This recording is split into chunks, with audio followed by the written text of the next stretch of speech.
Le monde se numérise, l'agriculture aussi.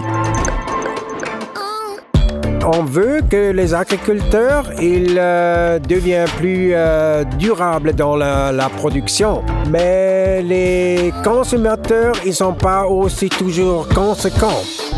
Matthias Binswanger, un des économistes les plus importants de notre pays, examine de près les questions sur les changements dans notre société.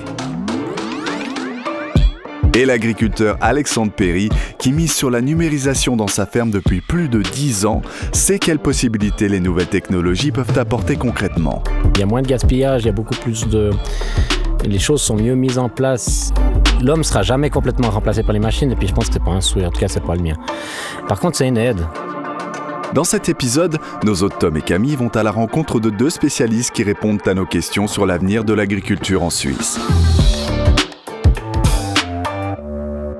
Bonjour tout le monde, on se retrouve pour la 2e saison et le premier épisode du podcast Vachement Frais. Moi c'est Camille. Et moi c'est Tom. Un épisode dans lequel on va aborder ensemble la thématique du smart farming. Faut dire que ce sujet fait parler en ce moment. Et oui, il fait pas mal parler car il est assez nouveau et d'ailleurs assez méconnu.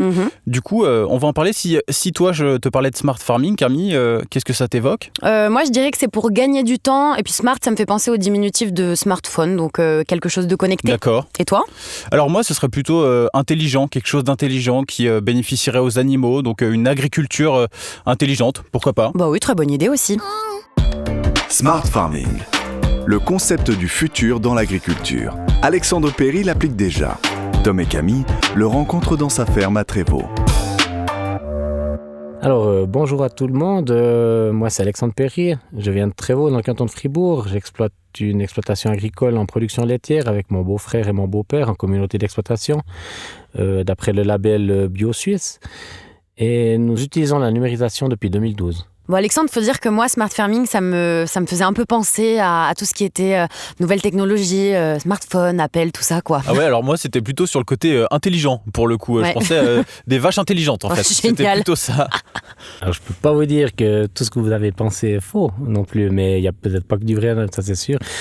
Effectivement, le smart farming, comme on appelle ça, c'est vraiment une aide. On vit aussi avec notre temps. On peut avoir énormément de données qui sont collectées. Nos bêtes sont d'une certaine manière connectées, bien sûr pas avec leur smartphone privé, mais elles peuvent nous donner pas mal d'informations. Il y a une certaine, un certain lien qui est fait par la numérisation, c'est vrai, entre l'homme et l'animal.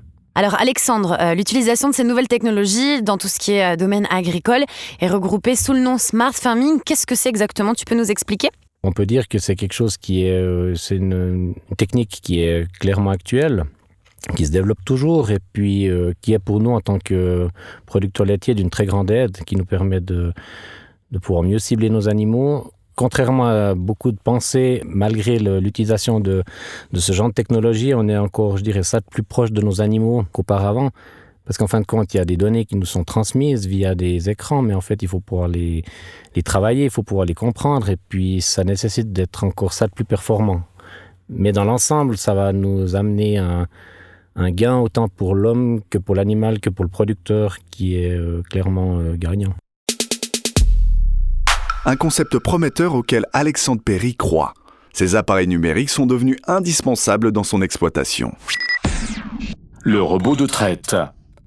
Alors, le robot de traite, effectivement, c'est une machine que nous avons au centre de notre exploitation qui nous permet de traire nos vaches, bien sûr, qui nous permet aussi de récolter beaucoup de données sur l'animal, qui laisse la liberté à l'animal, clairement, et puis qui en même temps contrôle notre qualité de lait, en fait, que nous allons livrer ensuite.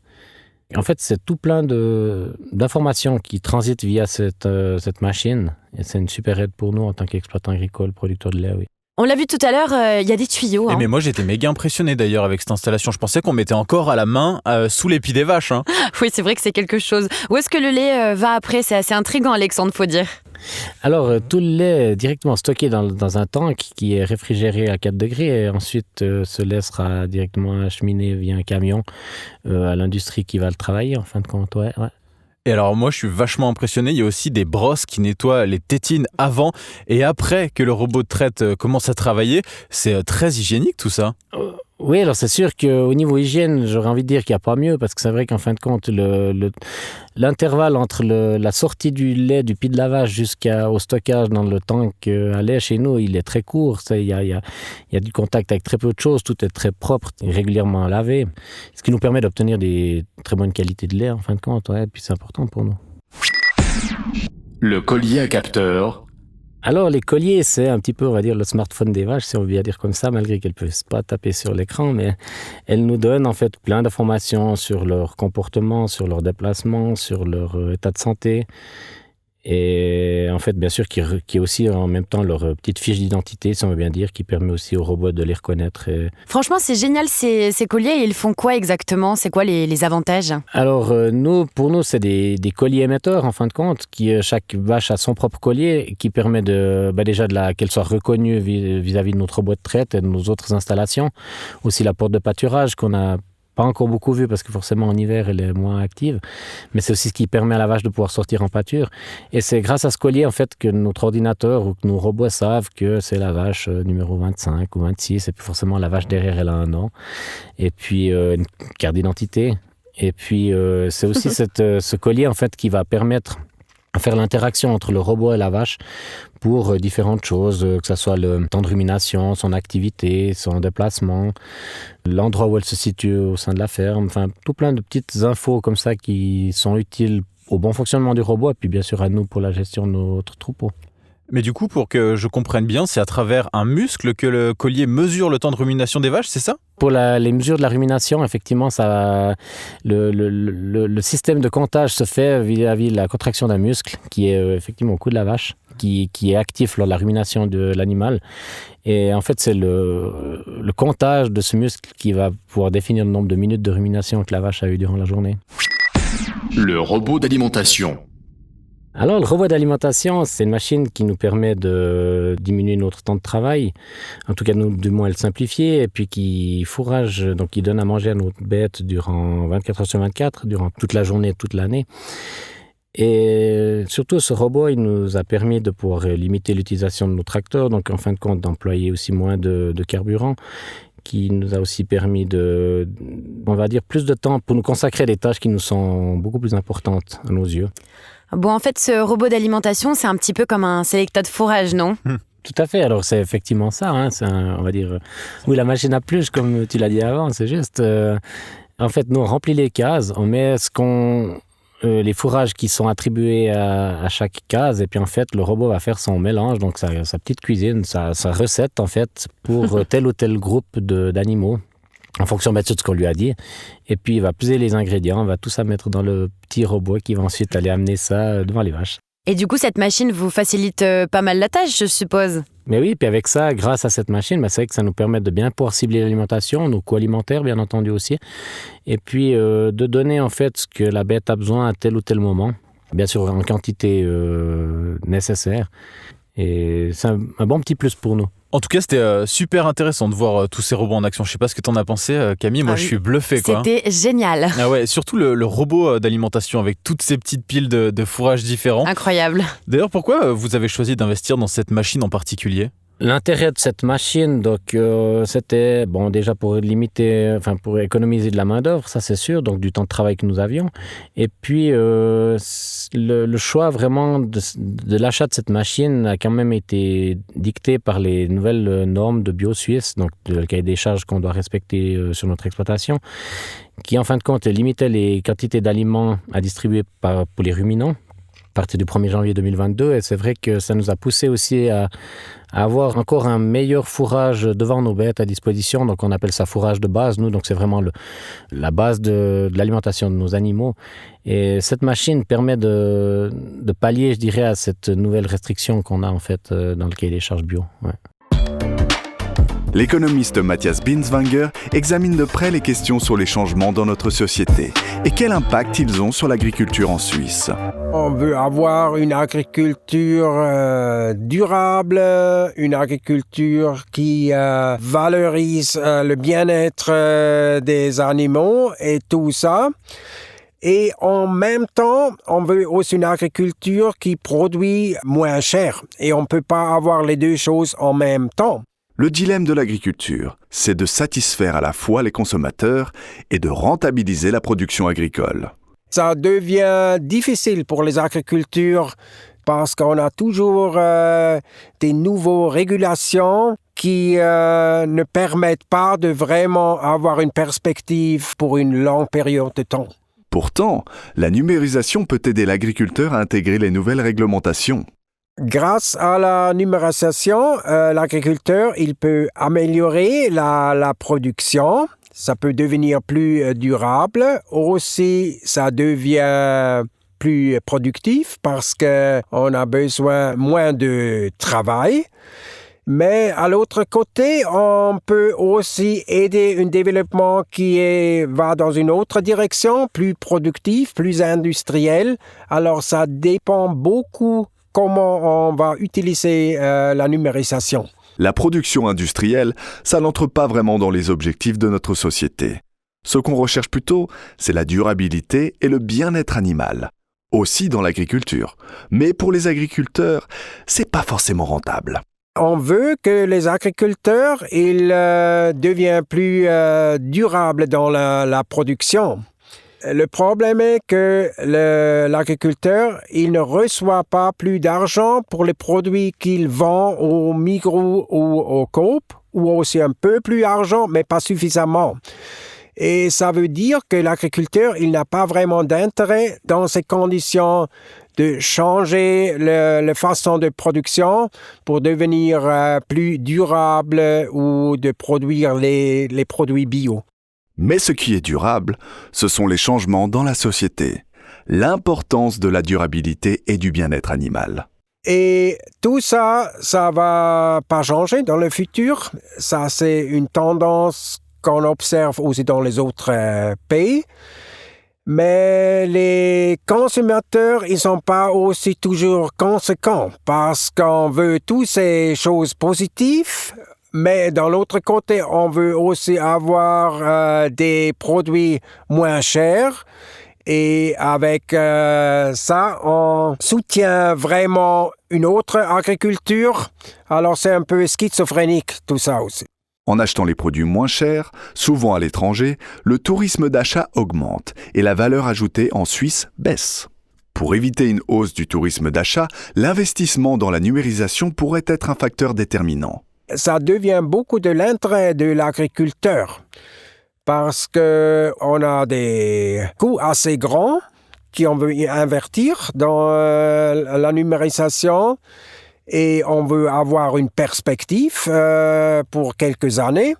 Et au moment, c'est difficile d'avoir cette perspective pour les agriculteurs. Difficile, mais innovateur. Il y a plus d'un tiers des agriculteurs qui utilisent déjà la numérisation et cet numéro va augmenter, ça je suis sûr, mais ça va pas augmenter très rapidement parce que c'est cher, les investissements, il faut payer beaucoup d'argent et pour ça, on veut avoir une perspective plus longtemps et au moment, on n'a pas vraiment cette perspective.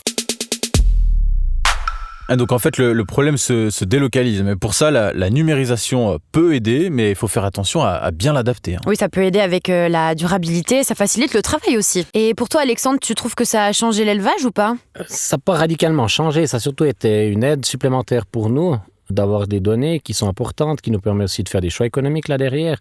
Et puis, en fin de compte, qui nous simplifie la tâche. Mais il ne faut pas se perdre dans les données, donc il faut aussi regarder les choses qui sont pertinentes et puis quand on est intéressé à aller un peu plus profondément, ma foi, on creuse un petit peu plus dans les données qui nous sont données aussi. Et d'ailleurs, selon toi, quelle est l'influence finalement de la numérisation sur le bien-être animal ? Alors en tout cas, les technologies que nous avons chez nous dans notre ferme, elles sont clairement bénéfiques pour les animaux parce qu'elles ont vraiment une entière liberté. Elles ont leur propre rythme quotidien, vraiment elles peuvent faire comme elles veulent. Il y a beaucoup moins cet aspect hiérarchique qu'on pourrait avoir dans certains troupeaux où les plus fortes vont pousser les plus faibles pour aller manger à leur place ou comme ça. Mais vraiment avec notre système, tout est beaucoup plus calme. Et ça, on le reconnaît dans les animaux et ils nous le montrent aussi eux-mêmes dans leur comportement et aussi dans leur production. Entre manger, se faire traire, aller en terrasse, Ah oui. ça fait pas mal. Hein. Oui, c'est beaucoup, ouais, effectivement. Et puis le collier, c'est un peu le babyphone pour vaches. En fait, on a toutes les données, on sait quand elles sont malades. Ça permet de réagir dès qu'il y a un souci au niveau de leur santé, c'est ça ? Alors tout à fait, si par hasard quelque chose nous était passé à côté à nous-mêmes, donc disons en tant que contrôleur quand même visuel, donc directement sur place, effectivement, le collier va nous donner des informations, ou le robot par l'intermédiaire du collier va pouvoir nous transmettre des données pertinentes pour aller faire peut-être un contrôle plus approfondi sur une bête, ou sur la qualité de son lait, ou plein de choses en fait. C'est juste. Et d'ailleurs, au-delà de ça, on se demandait avec Camille, est-ce que la numérisation finalement a eu un impact positif sur la production de lait ? Est-ce qu'il y a eu une augmentation de la production ? Oui, la numérisation permet de produire plus de lait, ou du moins de manière beaucoup plus efficiente. Il y a moins de gaspillage, il y a beaucoup plus de... Les choses sont mieux mises en place, et de ce fait-là, on peut dire vraiment que l'augmentation est là, quoi, oui. Et avec la fraîcheur du fourrage qui vient de la part de la machine, j'imagine que c'est plus facile que quand vous deviez le faire manuellement. C'est vrai que ça doit être plus facile quand même. Et il y a aussi un impact positif sur la qualité du lait d'avoir passé ce cap robotisation ? Ah oui, alors de ce côté-là, bien sûr. Et le robot nous a fait un contrôle de la qualité du lait que nous ne pouvions pas faire avant avec notre ancienne machine à traire. Donc ça, c'est sûr. Hein, il y a un contrôle qui est à chaque traite, donc, et qui va même jusqu'à séparer du lait qui serait hors norme. Et ça, bien sûr que c'est une aide, parce qu'en fin de compte, nous sommes énormément contrôlés par la qualité du lait qu'on livre, ce qui est en fin de compte quelque chose de très bien, vu qu'on fait une denrée alimentaire.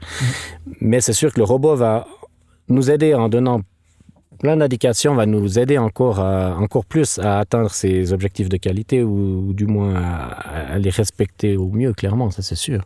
Et est-ce qu'au niveau numérisation sur l'agriculture en général, toi tu as vu d'autres aspects qui sont bénéfiques ? Ah, bien entendu, oui. La numérisation, elle est partout dans l'agriculture. Là, on a parlé effectivement beaucoup de la production laitière, c'est la production que je fais principalement chez moi. Mais il y a aussi toutes les données par GPS, les données des productions. Il y a des densités à l'intérieur de certaines cultures qui est aussi mesurée par des caméras. Il y a les désherbages mécaniques qui sont aussi pour moi quelque chose d'intéressant, étant donné que je suis agriculteur bio, donc on n'utilise pas de pesticides, mais là, il y a par contre justement la numérisation qui fait énormément de progrès. Donc, ça va vraiment dans ce sens. Ouais. Oui, mais d'ailleurs, j'ai vu qu'il y avait des robots, carrément des robots désherbeurs, qui permettent de réduire de 95% la quantité de produits utilisés, parce que c'est vraiment au millimètre, hein, avec la bonne dose pour éradiquer les mauvaises herbes. Hein. Tout à fait. L'agriculture est en constante évolution, et puis le numérique répond à une demande qui est clairement là de la part des agriculteurs comme des consommateurs. En fin de compte, on a la volonté de vouloir manger avec l'utilisation de moins d'herbicides possible, avec des choses plus ciblées, en limitant des risques éventuels de pollution et autres. Et ça, clairement, la numérisation est d'un grand apport pour ce genre de choses. Je pense notamment même l'épandage des lisiers, par exemple, on n'y pensait pas il y a quelques années en arrière, mais maintenant il y a vraiment des dosages à l'hectare qui peuvent être faits d'après l'avancement des véhicules et des choses comme ça. C'est une évolution qui est due grâce à l'électronique, quand même, clairement. Il y a même des tracteurs conduits par satellite, c'est incroyable. Oui, est-ce qu'on risque pas finalement une perte de contact avec le terrain et avec l'animal tout court ? Pas à mon sens, parce que comme je l'avais dit avant, on doit mieux connaître son troupeau qu'auparavant, parce que du fait qu'on n'a plus une activité quotidienne obligatoire, fait que certaines choses ne vont pas nous sauter aux yeux de la même manière qu'avant. Donc là, c'est des choses qu'on doit pouvoir sentir nous-mêmes avant. La numérisation, elle nous aide, c'est vraiment beaucoup de chiffres, enfin, de données qui nous sont transmises, qui nous font des aides à la décision. Mais en fin de compte, l'agriculteur, c'est une vocation, je dirais, c'est pas qu'un métier. Et puis en fin de compte, ce lien avec la terre et les animaux, l'agriculteur souhaite le garder, c'est sûr.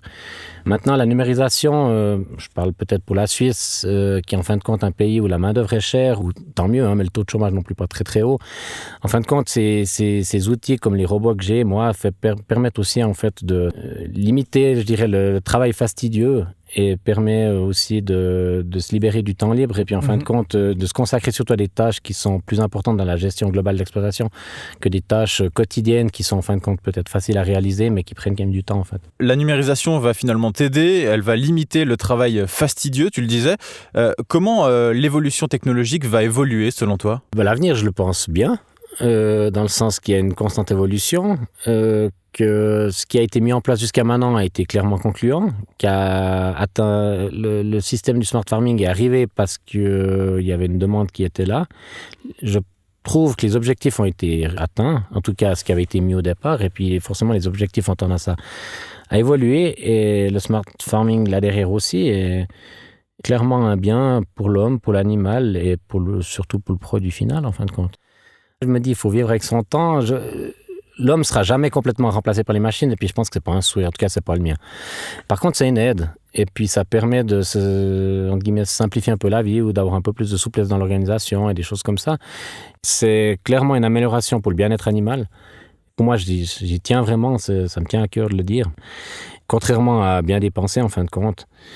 Et puis, comment l'évolution va se faire les évolutions technologiques ne viennent pas par hasard, elles viennent parce qu'il y a une demande qui est là. Puis le consommateur, il l'a clairement aussi dit dans diverses votations, par divers médias en fin de compte, qu'il souhaite avoir une utilisation moindre de pesticides, des produits bien sûr de très haute qualité, ça je pense que c'est peut-être le souhait premier en fin de compte.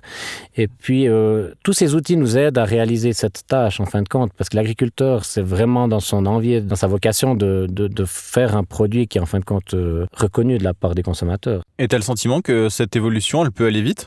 Non, l'agriculture a toujours été en constante évolution, même que vis-à-vis de certaines personnes extérieures, ils ont l'impression que les choses ne changent pas beaucoup, mais en fait, tout change et l'adaptation, elle est en continu. Et le smart farming, c'est, je dirais, une étape parmi d'autres, qui est actuellement forcément un peu dans la tendance, et puis qui est aussi l'outil actuel qui nous permet de pouvoir améliorer certaines choses. Et puis, c'est vrai que l'agriculture, grâce à ce genre de procédés, permet d'utiliser moins de pesticides, moins d'engrais, moins de diesel, voire même moins de main-d'œuvre aussi. Et puis, en fin de compte, c'est des choses qui sont à la fois économiquement intéressantes pour l'agriculteur et dans le produit final qui se ressentent aussi, et bien sûr dans l'environnement général, c'est clair, quoi, tout à fait. Si on récapitule bien, c'est économiquement assez intéressant. Ouais, et puis en plus de ça, c'est durable, c'est positif pour le bien-être animal et puis évidemment pour moins de main-d'œuvre. Merci beaucoup Alexandre, c'était trop sympa cette visite. Ouais, d'ailleurs c'est très très joli ici à Trévaux. On voit bien que vous êtes très proche de vos veaux. Bah dis donc, ça fait des blagues. Mais d'ailleurs, ça a un rapport Alexandre ? La population de Trévaux se sent quand même très proche de l'agriculture. C'est vrai que c'est quelque chose qui est ancré dans la commune malgré tout, même que le nom de Trévaux n'a rien à voir avec les veaux en soi, mais plutôt par rapport aux vallons qui entourent la commune. Mais c'est aussi une chance d'habiter dans cette commune où l'agriculture est respectée. L'agriculture respecte les citoyens respectent les agriculteurs, et ça c'est super. Et puis en fin de compte, habiter Trévaux pour moi c'est un plaisir, mais surtout une fierté aussi. Bon, l'agriculture est en pleine mutation. Oui, je crois qu'on n'avait pas imaginé à quel point elle avait engagé cette transition d'ailleurs. J'avoue que j'étais un peu à côté de la plaque. Bon, mais malgré tout, ça nous a quand même permis de nous rendre compte que cette transition a été difficile aussi à engager pour certains agriculteurs, et notamment économiquement. Oui, il faut dire que c'est compliqué d'être durable et d'augmenter sa production aussi. Même si lui, on l'a vu, il a engagé cette transition vers le numérique. Ouais, c'est clair. Pour autant, il a gardé, je trouve, moi, ce côté très local avec une forte identité, je trouve. Et finalement, la question, elle reste toujours la même. De quoi a-t-on vraiment besoin au quotidien ? Le futur commence déjà à la maison, dans nos frigos. Tu veux voir comment la ferme de ta région utilise ces nouvelles technologies ? Rien de mieux qu'une visite sur le terrain ou sur le web. La rubrique de la ferme du site swissmilk.ch te fera découvrir les fermes proches de chez toi. Nos hôtes Tom et Camille vous disent merci et à bientôt. Vachement frais, le podcast de Swiss Milk à écouter partout où il y a des podcasts.